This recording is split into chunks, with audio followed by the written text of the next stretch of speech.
مولوي یعقوب وایي له هند سره د سیاسي او نظامي اړیکو غوښتونکي یو. د نیوز پریس چینل لیدونکو السلام علیکم، ستړي مه شئ، پام وکړئ تازه مهم خبر ته.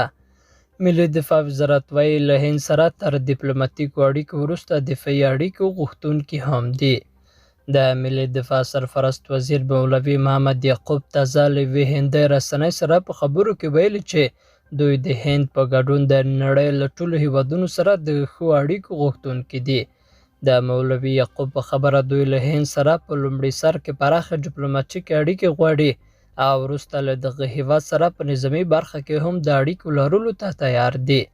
هغه همداراز زیاته کړې چې د هند پر مخ یې دروازې خلاصې دي او دغه هیواد د کابل کې خپل سفارت پرانیزي.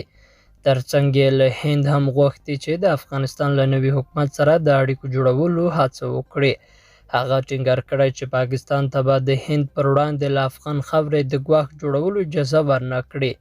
د ملي دفاع سرپرست وزیر د غرض له امریکا سره هم د ښو اړیکو پر څرنګوالي خبرې کړې دي او زیاتوي چې له امریکا سره د هر راز ډیپلوماټیکو او سیاسي اړیکو غوښتونکي دي او له دغه هیواد هم غواړي چې د افغانستان د نوي حکومت پر وړاندې د خنډونو له جوړولو ډډه وکړي.